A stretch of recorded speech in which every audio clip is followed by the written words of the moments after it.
You want to know how YouTube's algorithm works in 2021?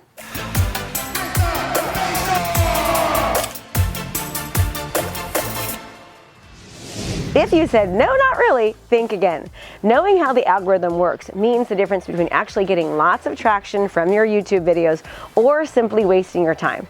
To get more subscribers and viewers and ultimately generate more business, you need to understand the 3 basic keys to succeeding with YouTube's algorithm: watch time, click-through rate, and post velocity. What's up everyone, I'm Krista Mashore. Thanks for tuning in. Welcome to the channel. If you're new, my videos every week will help you scale your business with creative and innovative strategies. My videos are all about social media, branding, and content. YouTube is one of the best platforms you can actually use to market through social media. YouTube has 1.9 billion active users, and since the content is evergreen, the number of people viewing your videos grows over time. So good videos can actually continue to help you turn viewers into clients and customers month after month. Some people struggle with YouTube because they don't understand how it works behind the scenes. I'm going to actually share with you 3 things that will ensure you will succeed rather than struggle. First, the most important thing to the algorithm is watch time. YouTube looks at your video and tracks how much time people are actually spending watching it. Most people who put their videos on YouTube shoot for about 50% or more of watch time. People are super busy and actually have the attention span of a fruit fly, so getting them to watch 50% or more of your video on the platform is actually really pretty good. Here's the deal. YouTube will not promote your video much if people are watching less of it. YouTube doesn't sit there watching the videos. It's looking at the metrics from the data. If people don't want to watch it, then YouTube doesn't want to promote it as much as if they were actually watching it. If people show they enjoy it by continuing to watch it, then YouTube wants to promote it. So watch time is key. But how do we get people to actually watch longer? Start by making your content truly valuable and to the point. Don't go wandering off on tangents. Nobody has the time for that. Telling stories can be great, but make sure that they have compelling points to them. Before you press record, you should have a plan and know what you're going to actually talk about. You need to know what points will really make a difference to your target audience. Points that connect with them and that help them solve problems and improve their lives. Your video should be as long as it needs to be to actually get the value out, but no longer. A director once told me, keep it light, bright, and tight. Be sure to cut out any of the fluff or the stuff that doesn't really matter. Imagine a bunch of kindergartners watching your video. What keeps their interest? Your audience is probably beyond the kindergarten age, but what keeps them paying attention is pretty much the same. I know it sounds crazy, right? So just don't be a talking head. Use video overlays and motion graphics. Splice in photos or video clips. If you can use 2 cameras, use different camera angles. Keep them engaged through motion and visual variety. This will also make your content much more memorable for them. So what else does YouTube want? Another part of the algorithm is the click-through rate. Whenever YouTube actually shows your video on its homepage or on the discovery page from a search or other pages, it's giving viewers the option of clicking on your video or not. There might be tons of other videos for them to actually choose from. So YouTube is tracking how many viewers actually choose to click on your video in the clutter of videos that are actually there. Statistically, if you can get over 5% click-through rate on your video, then you're doing pretty darn well, believe it or not.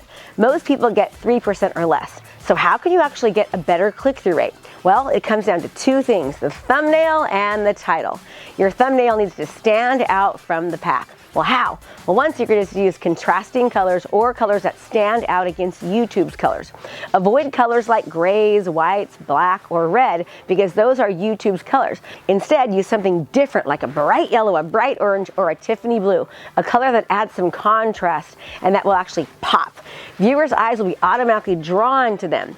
The next key to improving your click-through rate is your title. Put yourself in the consumer's shoes and look at it from their perspective. What would catch their attention? What would motivate them to actually click on the video?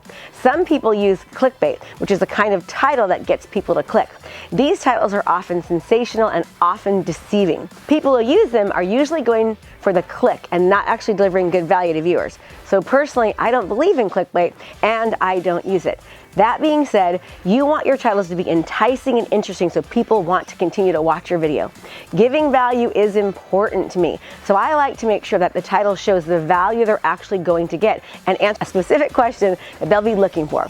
Look at what types of thumbnails and titles that you click on. What types of thumbnails draw your eye? What titles attract you and motivate you to want to click on that video? Create the same for your own videos. Post velocity on YouTube is different from Instagram's algorithm. Instagram's algorithm is all about how many engagements that you get within the first hour. Instagram will show it to about 10% of your audience. Then if you're getting lots and lots of engagement, what happens? It actually shows it to another 10%. And the list keeps going.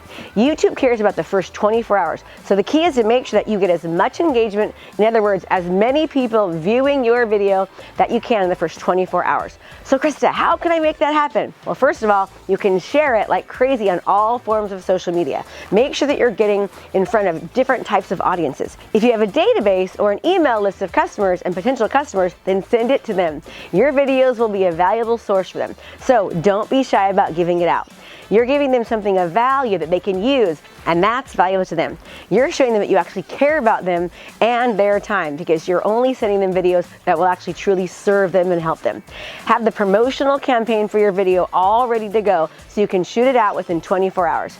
Believe it or not, YouTube actually wants to promote your video, and YouTube wants to keep people on their platform. So if you can create a great video and pay attention to the algorithms, YouTube will see that people are actually engaging and enjoying your content, then guess what? YouTube will share it to more people because they want people to stay on YouTube's platform when it feeds them great content. Thanks so much for stopping by. Make sure, if you like this, that you subscribe, and thanks so much. I'll see you on the next video. Hey there, I have a brand new podcast called Fired Up with Krista Mashore, where I bring my high energy right to your ears. This podcast is available on all your favorite podcast platforms. So do me a favor, go subscribe and leave a review. All this information is free, and I cannot wait to teach you everything I know. Thanks so much for watching my video. You can learn more about how to be a successful real estate professional by watching other videos that I have. And be sure to subscribe to my channel. And as always, make it a great home selling and buying day.